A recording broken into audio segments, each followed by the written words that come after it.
Hey, welcome to another episode of the Producing Half. This is Thomas. Just want to do a quick midweek podcast on the supply chain. It's collapsing, and I don't understand why we are not seeing so much about it on the news.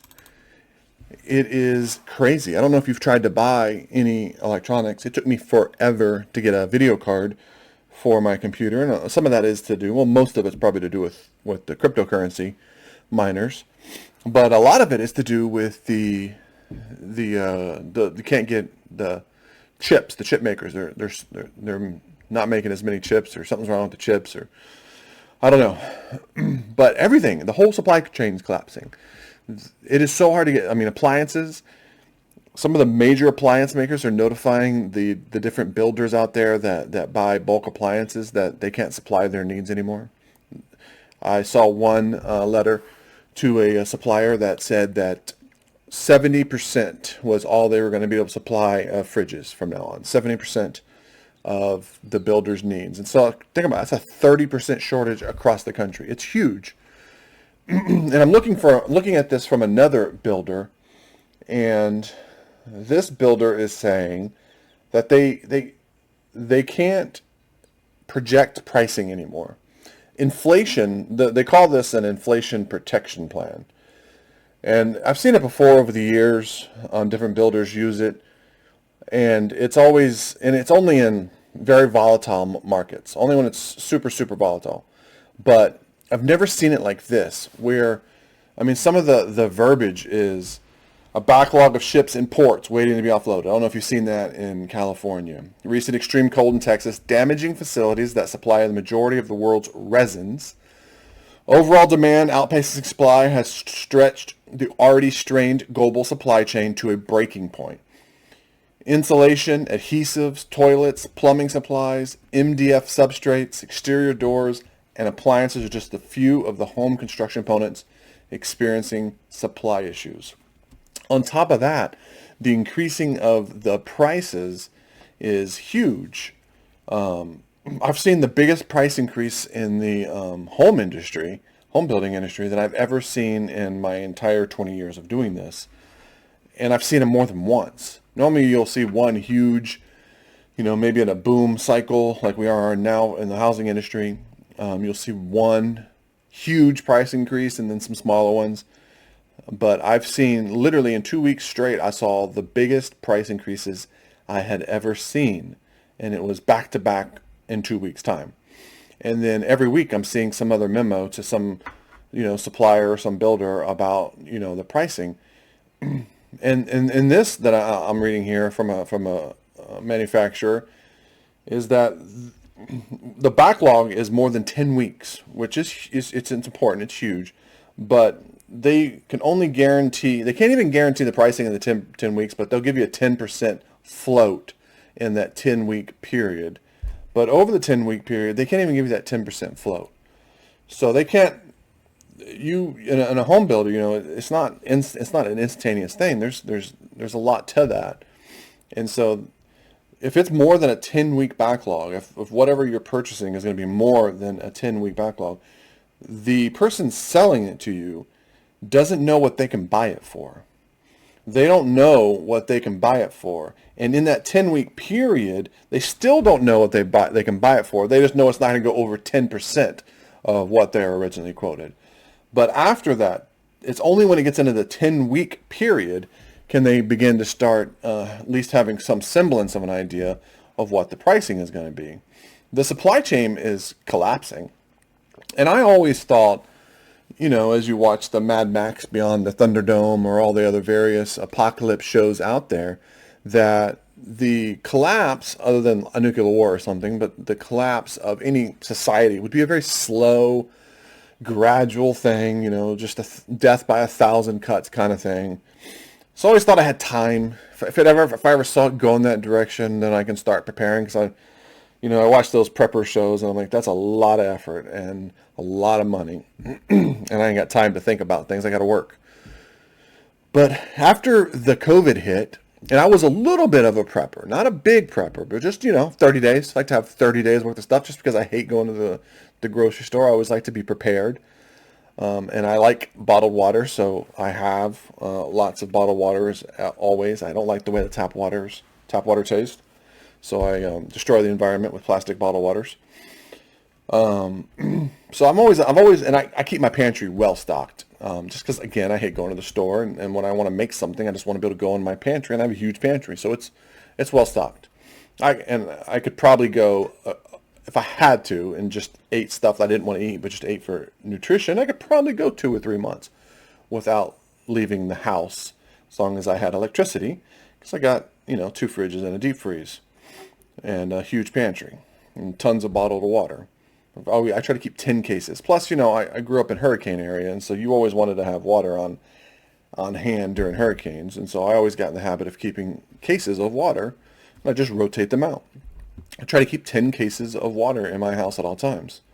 Not as any emergency prepper thing, just I've been through hurricanes where you don't have electricity and you don't have water and you get a boil notice. It's freaking miserable. So you learn in those situations to have a bunch of water and have some water for your friends and family. But when COVID hit and you couldn't get meat, well, I had a deep freeze full of meat, so it wasn't a big deal.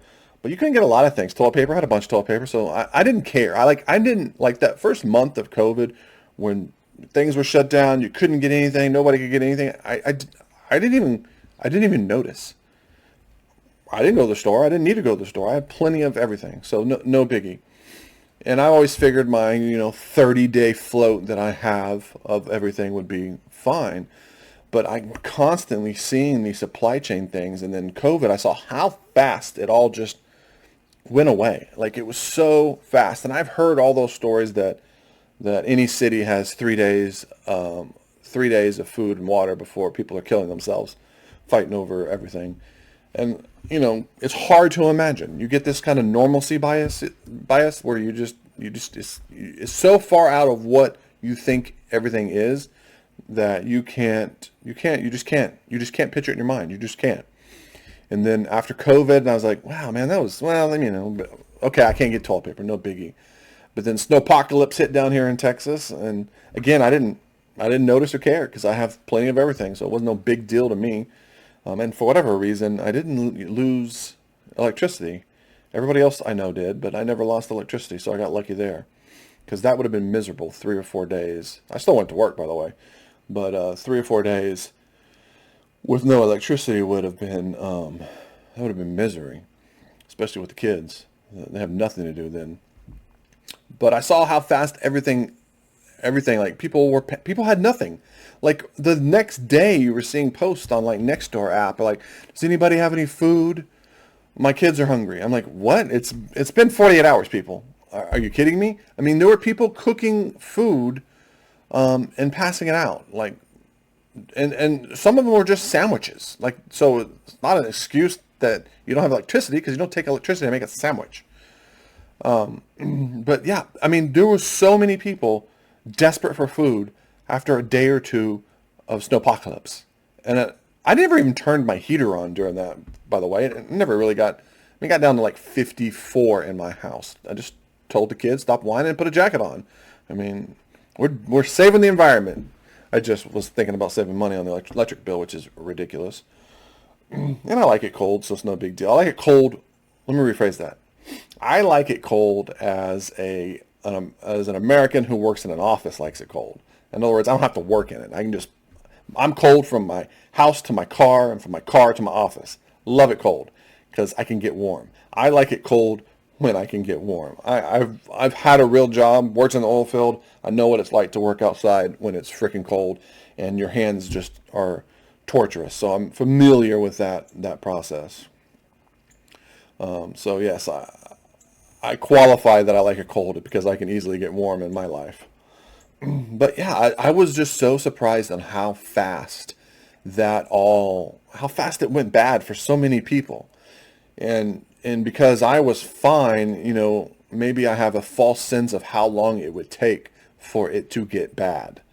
But it is getting bad. Went to the grocery store the other day and I filled up one plastic bag of groceries and it was like $60 and it was nothing. I was like, this is a lot. This is ridiculous. And we're pretty simple food buyers here, so we don't spend. I mean, we spend a ton of money on food because we have kids, but we don't.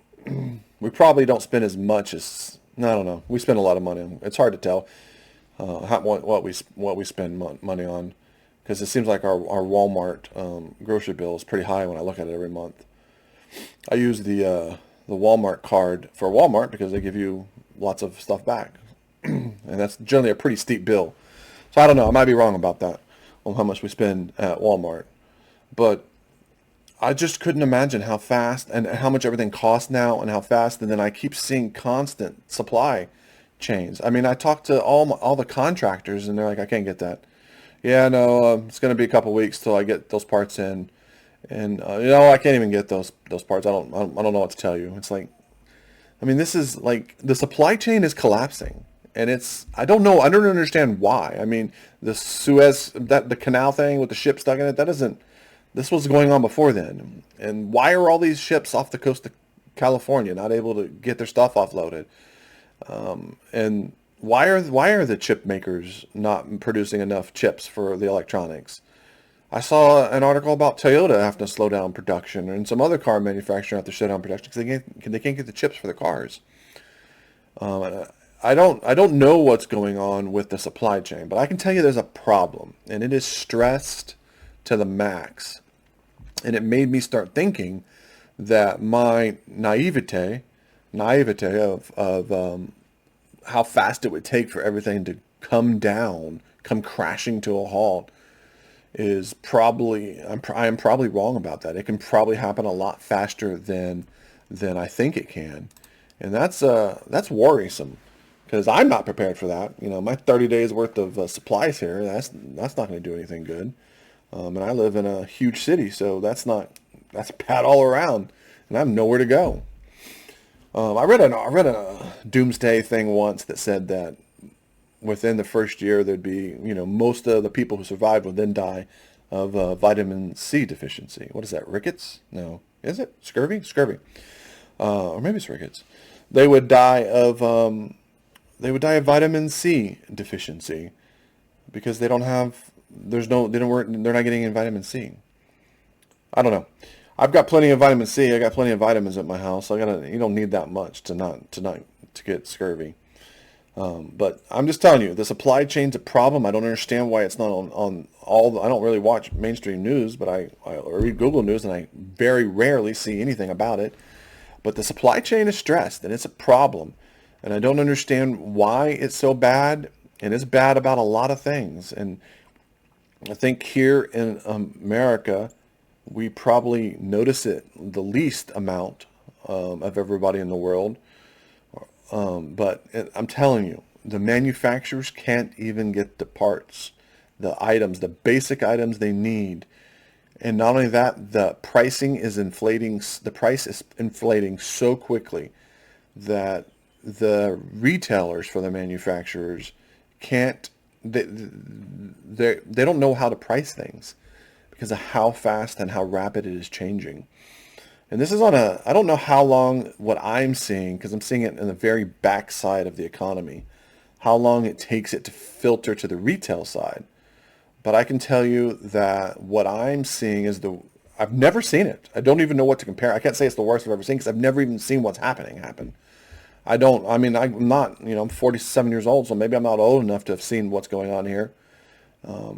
But even during the fake wars we were in, the Iraq wars and stuff, we didn't see this kind of shortages and stuff. So I don't get it. I don't understand why it's happening and why the supply chain is so in trouble. But I'm worried that no one's paying attention to it. I don't see enough drama about it.